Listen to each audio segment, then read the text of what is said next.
ओम नमो भगवते वासुदेवाय नमो नमः। जय श्री कृष्णा।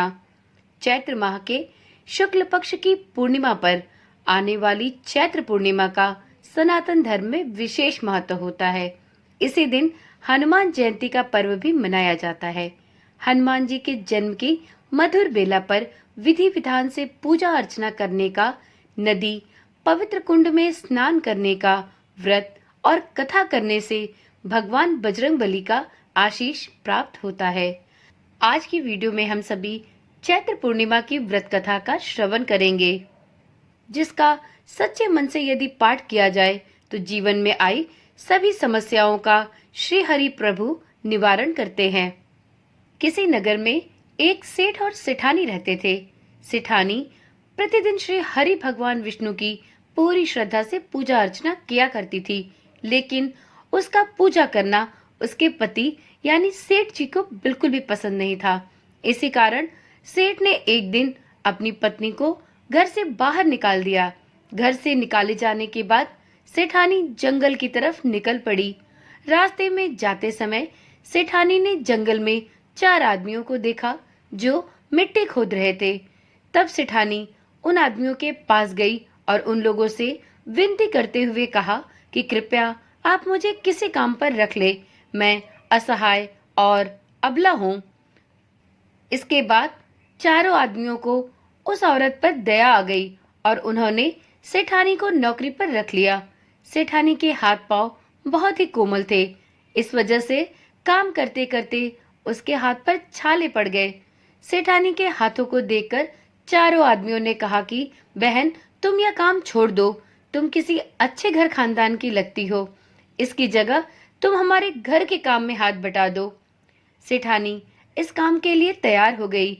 फिर वह चारों आदमी सेठानी को अपने घर ले गए। वह चारों आदमी सेठानी को अपनी बहन की तरह मानते थे। वह चारों आदमी हर दिन 4 मुट्ठी चावल लाते थे और आपस में बांटकर उसे खा लेते थे। यह देखकर सेठानी को बहुत बुरा लगा। अगले दिन सेठानी ने चारों से कहा, भैया सुनो, तुम लोग कल से 4 मुट्ठी की जगह 8 मुट्ठी चावल लेकर आना। सेठानी के कहे अनुसार चारों आदमी अगले दिन से 8 मुट्ठी चावल लेकर आए।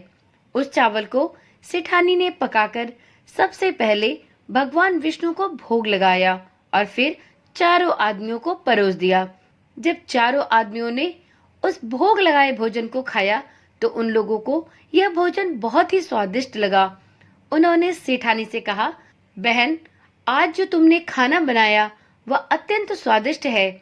इस पर सेठानी ने कहा, यह भोजन भगवान विष्णु का जूठन है, इसी वजह से आप लोगों को यह बहुत स्वादिष्ट लग रहा है, क्योंकि यह श्री हरि विष्णु का प्रसाद है। उधर सेठानी के जाने के बाद से सेठ अब भूखा रहने लगा था। आस पड़ोस के लोग उसे देखकर ताने भी मारते थे कि यह आदमी सिर्फ अपनी पत्नी की वजह से ही भोजन किया करता था। ऐसा बार बार सुनने के बाद सेठ एक दिन अपनी पत्नी की तलाश में जंगल की तरफ निकल पड़ा। रास्ते में सेठ को मिट्टी खोदते हुए वही 4 आदमी दिखाई दिए। उन्हें देखकर सेठ ने कहा, सुनो भाइयों, क्या तुम मुझे किसी काम पर रख सकते हो? तब चारों आदमियों ने उसे काम पर रख लिया, किंतु मिट्टी खोदने से सेठ के हाथों में भी छाले पड़ने लगे, क्योंकि सेठ भी कोई मेहनत का काम नहीं करता था। यहाँ तक कि उसके बाल भी उड़ने लगे। यह देखकर चारों आदमियों को सेठ पर भी दया आ गई और उन्होंने उससे कहा, सुनो भाई, तुम इस काम को छोड़ दो, यह तुम्हारे लायक नहीं है। तुम किसी अच्छे घर के लगते हो, तुम हमारे घर चलो, वहाँ कुछ काम में हाथ बटा लेना। सेठ ने उन चारों की बात मान ली और वह उनके साथ उनके घर चला गया। घर पहुंचने के बाद सेठ ने जैसे ही सेठानी को देखा वह अपनी पत्नी को पहचान गया, लेकिन सेठानी चूंकि घूंघट में थी और सेठ के चेहरे को नहीं देख पाई, इस वजह से वह अपने पति को नहीं पहचान पाई। हर दिन की भांति इस दिन भी सेठानी ने भोजन बनाकर श्री हरि विष्णु को भोग लगाया और उसके पश्चात सभी भाइयों को खाना परोसने लगी। जैसे ही सेठानी सेठ को भोजन देने लगी, तब स्वयं भगवान विष्णु ने सेठानी का हाथ पकड़ लिया और कहा, ये तुम क्या कर रही हो? यह सुनकर सेठानी ने कहा, मैं कुछ नहीं कर रही हूँ, मैं तो बस भोजन परोस रही हूँ। भगवान विष्णु ने मेरा हाथ पकड़ लिया है। तब सेठानी से चारों आदमियों ने कहा, हमें भी भगवान विष्णु के दर्शन कराओ। इसके बाद सेठानी हाथ जोड़कर भगवान विष्णु से अनुरोध करने लगी, हे प्रभु, आप मेरी तरह मेरे इन भाइयों को भी दर्शन दे।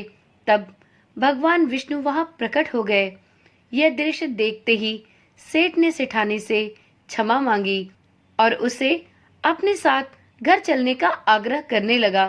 फिर चारों भाइयों ने भी बहुत सारा धन देकर अपनी बहन को खुशी खुशी विदा किया। इस घटना के बाद से सेठ भी भगवान श्री हरि विष्णु का भक्त बन गया और उनकी श्रद्धा पूर्वक पूजा अर्चना करने लगा। ऐसा करने से सेठ सेठानी के घर फिर से धन दौलत की बरसात हो गई।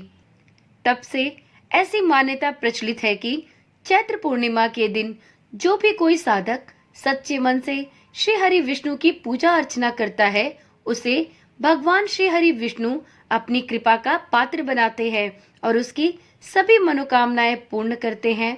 धन धान्य से उसका घर सदैव भरा रहता है।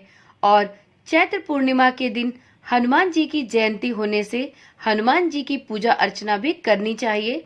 इससे हनुमान जी की भी विशेष कृपा प्राप्त होती है। तो एक बार प्रेम से बोलिए, श्री विष्णु भगवान की जय। जय बजरंगबली। मित्रों, ये रही चैत्र पूर्णिमा की श्री हरि विष्णु की पावनदायिनी और सुख सौभाग्य प्रदायिनी कथा। आशा करती हूँ यह कथा आपको अवश्य पसंद आई होगी। इसी प्रकार की कथाएं और रोचक जानकारियां प्राप्त करने के लिए इस चैनल के साथ जुड़े रहें।